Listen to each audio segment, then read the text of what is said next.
sinubukan namin kumain ng dinner. It's around 9:45 na.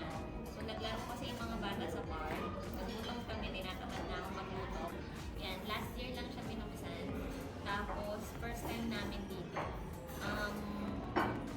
Ano siya, yung style ng restaurant niya talagang pang-Arabic. Pag tinignan nyo yung restaurant mismo, pati yung mga gamit nila, napaka-traditional siya. Papakita na lang namin sa inyo mamaya yung itsura ng structure ng restaurant para magkaroon kayo ng idea kung ano yung traditional na restaurant. So, yan.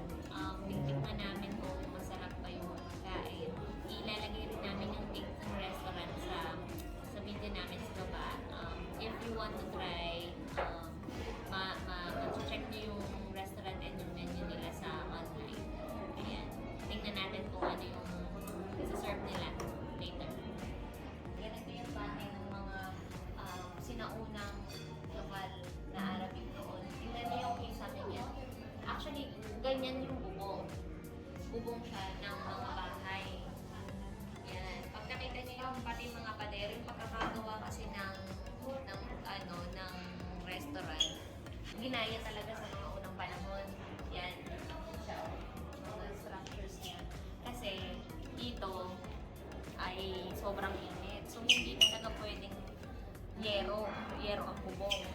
Kaya ganito yung ginawa nilang bubong. Tignan niyo yung mga gamit. Luma. O, may mga siya. Ganyan yung mga gamit nila noon. Talagang ang ginawa nila sa restaurant na to ay makaluma ang itsura para maramdaman mo talaga kung ano yung traditional na Arabic. Yan, tingnan nyo pa yung mga ibang display nila dito.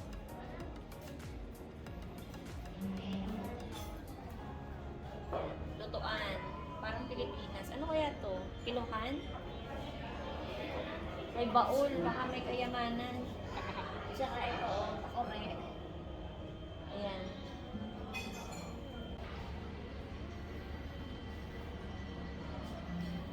So, sa Ras Al Khaimah pala siya nag-start.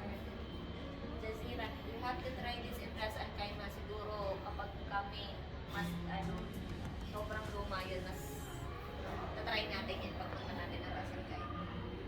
Lumang siya, parang bahay na ginawang restaurant, lang. Thank you so much. Thank lang. Maasin yung makilaw. Sarap siya. Yung salad, maasim yung mangga. Yung maasim yung mangga, tas maanghang yung sauce. Pero itong mutton biryani, masarap siya. Arabic talaga. Sarap. Hindi pa dumadating yung order. Mga kids Hintay pa yung mga kids ng order. Seafood, yun? Seafood platter para sa mga kids. Kain po.